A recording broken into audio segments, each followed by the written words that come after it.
Now, where were you when the Rangers trade got you? So do you remember where you were when that happened?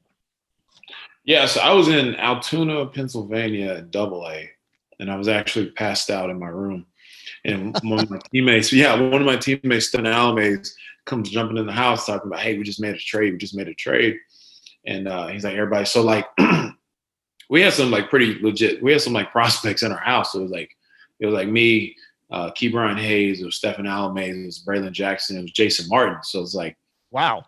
Yeah. So it was like, whoa, like, so all of us are in this house and it's like, man, like, like somebody getting traded or whatever. And then Cole Tucker was on that team as well. And it was like Mitch Keller. Yeah. So you like that team was a lot of fun. So Cole Tucker comes over and he's like, hey, I heard we made a trade. Any of y'all gone? And that was like the first house he went into because he's like, all of us are in there. And I reach over and I look at my phone and I'm like, I got 5 missed calls from our farm director. And I'm like, well, let me call him back. And my agent at the time called me too. So I'm like, let me call him back.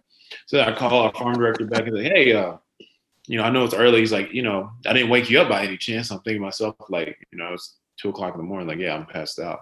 I was like, no, it's fine. It's fine.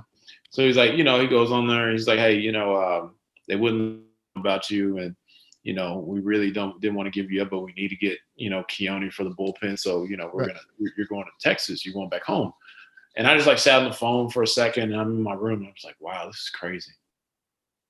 And so I just like sat there for a long time and I just told them and they're like, man, like, and then, but what's funny is that same day we were leaving to go play Erie, the Tigers Double A, like that morning. So I had to go to the locker room and go, get all my stuff together. And then, I literally stayed up that whole day. I didn't get no sleep at all. So that day, then you flew out. Did you fly down here to Frisco, or where did you go? That next day. Where's that? I said that next day I did. Yeah. The next day. Okay. So you stayed behind. The bus left. They took off for where they were going. And you stayed one more day. I packed up all my stuff and put it in my truck. And then they had somebody come pick my truck up and to ship it down for me. Right. And then I flew that morning from Altoona to Frisco for like a physical and then went straight in the locker room. And man, it was crazy because I remember just walking down in the locker room and going on the field. And I'm just like, man, this is crazy because I've been to this field since I was little. Yeah. I'm like, it's just like at the time, the ballpark in Arlington. Right. And I remember like being here and like that section, this section, I'm over here watching, Chris Davis, Julio Borbolla, Saltalamacchia, all these guys coming through. And I'm just like, I'm here now, And so it was just surreal. And, and then that debut was crazy because my legs were just gone.